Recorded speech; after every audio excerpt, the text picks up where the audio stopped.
لله رب العالمين والصلاة والسلام على رسوله الأمين وعلى آله وصحبه أجمعين ومن تبعه بإحسان إلى يوم الدين أما بعد أعوذ بالله من الشيطان الرجيم واتبعوا ما تتلو الشياطين على ملك سليمان وما كفر سليمان ولكن الشياطين كفروا يعلمون الناس السحر وما أنزل على الملكين ببابل هاروت وماروت وما يعلمان من أحد حتى يقولا إنما نحن فتنة فلا تكفر فيتعلمون منهما ما يفرقون به بين المرء وزوجه وما هم بضارين به من أحد إلا بإذن الله ويتعلمون ما يضرهم ولا ينفعهم ولقد علموا لمن اشتراه ما له في الآخرة من خلاق وَلَبِئْسَ مَا شَرَوْا بِهِ أَنفُسَهُمْ لَوْ كَانُوا يَعْلَمُونَ۔ برادران اسلام، یہ سورہ بقرہ کی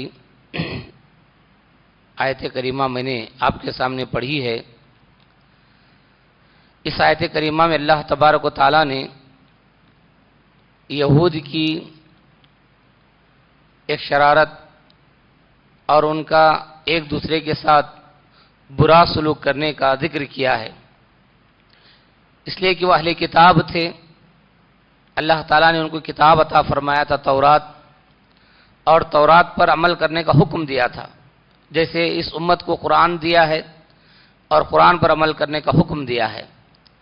لیکن یہود نے اللہ تعالیٰ کی کتاب کو چھوڑ دیا اور اللہ تعالیٰ سے جو عہد کیا تھا، وعدہ کیا تھا کہ ہم اس کتاب پر عمل کریں گے، اس عہد کو بھی انہوں نے پیٹھ پیچھے ڈال دیا، بلکہ تورات کو چھوڑ کر وہ جادو کے پیچھے پڑ گئے، جس کا ذکر اس آیت میں کیا گیا ہے۔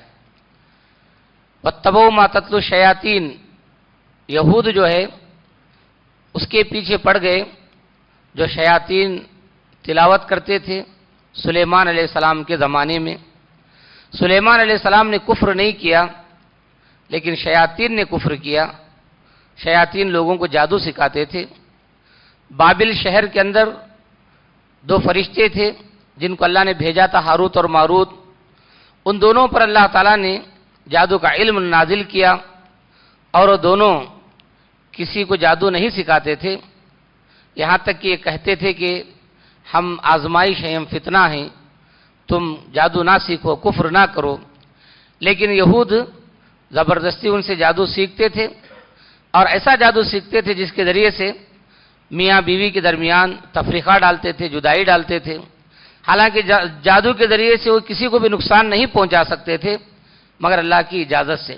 جادو سے نقصان بھی اللہ کی اجازت سے ہی پہنچا سکتے ہیں، اور وہ جادو جو سیکھتے تھے جس سے نہ نقصان پہنچا سکتے تھے نہ نفع پہنچا سکتے تھے، وہ خود جانتے تھے کہ جو وہ جادو سیکھ رہے ہیں، حاصل کر رہے ہیں، اس کے بدلے انہیں آخرت میں کچھ ملنے والا نہیں ہے۔ آخرت میں انہیں کوئی اجر و ثواب ملنے والا نہیں ہے، کوئی حصہ نہیں ہے، آخرت سے وہ محروم ہیں جادو سیکھنے والے۔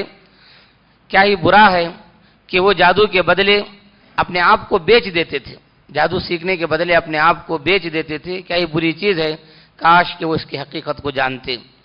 تو ان آیات میں اللہ تعالیٰ نے یہود کی، میں نے جو شروع میں بتایا کہ کتاب اللہ کو چھوڑ کر، تورات پر عمل کرنا چھوڑ کر انہوں نے جو ہے جادو سیکھا، یہ ان کی برائی تھی۔ جیسے اس امت میں بھی ہے، لوگوں نے قرآن پڑھنا، قرآن کو سمجھنا چھوڑ دیا، قرآن پر عمل کرنا چھوڑ دیا۔ بے شمار مسلمان ایسے ہیں جو رات دن جادوگروں کی چکر لگاتے ہیں، جادو ٹونے میں لگے رہتے ہیں، وہ سمجھتے ہیں کہ اسی میں بھلائی ہے۔ تو اس طرح کی گمراہیاں ان کے اندر بھی تھی۔ شیطان جو جادو ٹونا کرتے تھے وہ سیکھنے کے پیچھے یہود پڑ گئے۔ نعوذ باللہ، یہود یہ دعویٰ کرتے تھے کہ سلیمان علیہ السلام جو اللہ کے پیغمبر ہیں، وہ پیغمبر نہیں ہیں بلکہ جادوگر ہیں۔ یہود یہاں تک اتر گئے کہ سلیمان علیہ السلام کو بھی انہوں نے کہا کہ جادوگر ہیں، اور کہا کہ سلیمان کافر ہیں۔ سلیمان کافر ہیں، وہ جادوگر ہیں، کافر ہیں، اور جادو کے زور سے حکومت کرتے ہیں، جادو کے زور سے ہی وہ حکومت کرتے ہیں۔ اللہ تعالیٰ نے اس کا جواب دیا کہ سلیمان علیہ السلام جادوگر نہیں تھے، جادو کا عمل نہیں کرتے تھے، کیونکہ جادو تو کفر ہے، ایک پیغمبر کفر کا کام کیسے کر سکتا ہے؟ اللہ تعالیٰ نے جواب دیا۔ سلیمان علیہ السلام کے زمانے میں جادوگری کا سلسلہ عام تھا۔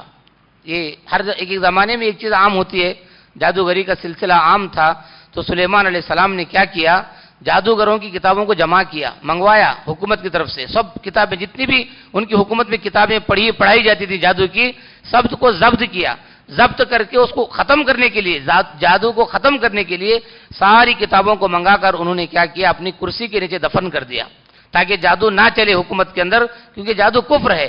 لیکن ان کی وفات کے بعد شیاطین نے اور اس وقت کے جادوگروں نے مل کر ان کی کرسی کے نیچے سے وہ جادو کی کتابوں کو نکالا اور لوگوں کو بلایا، دیکھو یہ کتابیں ان کی کرسی کے نیچے سے نکلی ہیں، انہی کتابوں کی وجہ سے وہ اقتدار پر تھے، حکومت پر تھے۔ تو سلیمان علیہ السلام کو جادوگروں نے، شیطانوں نے بدنام کیا، جس کا ذکر اللہ تبارک تعالیٰ نے یہاں پر کیا ہے۔ اللہ تعالیٰ نے بابل شہر کا ذکر کیا کہ بابل شہر میں 2 فرشتوں کو اللہ نے بھیجا تھا، ہاروت اور ماروت کو، جن کو اللہ نے جادو کا علم عطا کیا تھا۔ اس کا مقصد کیا تھا؟ 2 فرشتوں کو بھیجنا، ان پر جادو کا علم عطا کرنا، اس کا مقصد کیا تھا؟ پہلا مقصد تو یہ تھا کہ اس وقت میں نے ابھی بتایا، انبیاء اکرام جو آتے تھے اس زمانے میں وہ معجزات پیش کرتے تھے اور ایک طرف جادوگر تھے، تو لوگ انبیاء کے معجزات کو بھی جادو سمجھتے تھے، کیونکہ جادوگری عام تھی، تو انبیاء کے ان معجزات کو بھی جادو سمجھتے، فرق نہیں کرتے تھے کہ یہ معجزہ ہے یہ جادو ہے۔ تو فرشتوں کو بھیج کر اللہ تعالیٰ نے لوگوں کو یہ فرق بتایا کہ دیکھو جادو الگ ہے، معجزات الگ ہیں، جادو الگ ہے، معجزات الگ ہیں۔ لوگ جادوگر اور شعبدہ باز سمجھتے تھے، غلط فہمی میں تھے، مغالطے میں تھے، لوگوں کو غلط فہمی ہو گئی تھی کہ جادو اور وہ معجزات کو فرق نہیں کرتے تھے۔ اس فرق کو دور کرنے کے لیے، لوگوں کو اس غلط فہمی سے بچانے کے لیے اللہ تعالیٰ نے ہاروت اور ماروت کو بابل شہر میں بھیجا تھا۔ دوسرا مقصد کیا تھا ان 2 فرشتوں کو بھیجنے کا بابل شہر میں؟ دوسرا مقصد یہ تھا کہ بنی اسرائیل اخلاقی گراوٹ میں مبتلا ہو چکی تھی، جس کی نشاندہی اللہ نے کی۔ اخلاقی گراوٹ کیا ہے؟ وہ تورات پڑھنے کے بجائے، شریعت پر عمل کرنے کے بجائے جادو کے پیچھے پڑ گئے، فرشتوں کے پیچھے پڑ گئے کہ ہم کو جادو سکھاؤ۔ حالانکہ فرشتوں نے یہ کہا، سمجھایا، دیکھو بھئی جادو کفر ہے، ہم خود آزمائش کے لیے آئے ہیں، مت سیکھو۔ یہ کچھ بتانے کے باوجود بھی وہ جو ہے ٹوٹ پڑ رہے تھے جادو سیکھنے کے لیے، اور جادو سیکھ کر کیا کرتے تھے؟ سوائے اس کے کچھ نہیں کر سکتے تھے۔ کیا؟ جس کا ذکر قرآن نے کیا، ہنستے بستے گھروں کو اجاڑ دیتے تھے۔ میاں بیوی جو پیار محبت میں خوشی سے ہیں، ہنس رہے ہیں، کھیل رہے ہیں، بس جادو کے ذریعے ان کی زندگیوں کو اجاڑ دیتے تھے، ان کے اندر نفرت پیدا کر دیتے تھے، ان کے اندر جو ہے دشمنی پیدا کر دیتے، یہی چیزیں تھیں۔ تو یہ جادو، یہ توہمات ہے، اوہام ہیں، خیالات ہیں، جس کی کوئی گنجائش اسلام کے اندر نہیں ہے۔ جو قوم اس طرح سے اخلاقی اعتبار سے گر جاتی ہے، اب یہ مسلم قوم بھی ایسی ہے، آپ دیکھیے جگہ جگہ مسلمان جو ہے جادو ٹونا کرتے ہیں، کہیں انڈے پھوڑ رہے ہیں، کہیں جادوگروں کے پاس جا رہے ہیں، کہیں 3 راستے ڈھونڈتے ہیں۔ کون؟ مسلمان ہندوستان میں بے شمار مسلمان ایسے جاہل مسلمان جن کو شریعت سے کوئی نام کے مسلمان ہیں، جادو کراتے ہیں، وہ انڈے پھینکے، وہاں پر جو ہے وہ لیمبو پھینک دیے، یہ سب جادو، پورے مسلمان جادو میں پڑے ہوئے ہیں کرنے کے لیے۔ تو جادو کرنا، کرانا، سیکھنا، سکھانا، یہ سب کفر ہے اسلام کے اندر۔ جادو کرنے والا، جادو کرانے والا، جادو سیکھنے والا، جادو سکھانے والا کافر ہے، اس لیے تو اس کی سزا قتل ہے اسلام کے اندر۔ تو یہ ساری چیزیں حرام ہیں۔ انسان بھلائی حاصل کرنا چاہتا ہے، جادو نہ سیکھے، بھلائی حاصل کرنے کے لیے اللہ کے پاس جائے، اللہ سے دعا کرے۔ برائی سے بچنا چاہتا ہے، اللہ کے پاس جائے۔ برائی سے بچنے کے لیے بھی جادوگر کے پاس کیوں جاتے ہیں؟ بھلائی حاصل کرنا ہے، برائی سے بچنا ہے تو اللہ کے پاس جانا چاہیے، کیونکہ اللہ تعالیٰ ہی خالق ہے پوری چیزوں کا، پوری کائنات کا، کائنات کی ایک ایک چیز کا خالق کون ہے؟ اللہ تعالیٰ ہے۔ تو ہم بھلائی اللہ سے مانگے، برائی سے بچنے کے لیے اللہ کے پاس جائیں، جادوگروں کے پاس کیوں جاتے ہیں؟ اسلام یہی تعلیم دیتا ہے۔ اور کائنات کا کوئی بھی کام اللہ کی مرضی کے بغیر، اللہ کی مشیت کے بغیر، اللہ کی چاہت کے بغیر نہیں ہوتا ہے۔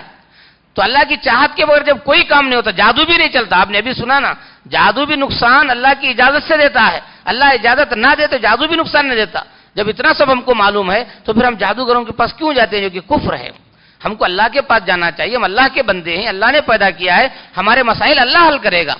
تو بھلائی برائی سب اللہ کی طرف ہم کو رجوع کرنا چاہیے۔ اللہ تعالیٰ سے دعا ہے کہ اللہ تعالیٰ مجھے اور آپ کو اس جیسی جو اخلاقی گراوٹیں ہیں جس میں ایک دوسرے کی برائی ہوتی ہے، ایک دوسرے کی خیر خواہی نہیں ہوتی، ان چیزوں کے اندر ایک دوسرے کا برا سوچنا ہوتا ہے، ایسی اخلاقی گراوٹ سے اللہ تعالیٰ ہم سب کی حفاظت فرمائے۔ ہم کو اللہ تعالیٰ یہود و نصارہ جو راستے پر چلے ان کے راستے پر چلنے سے، ان کے نقش قدم پر چلنے سے اللہ تعالیٰ ہماری حفاظت فرمائے۔ آمین۔ وآخر دعوانا الحمدللہ رب العالمین۔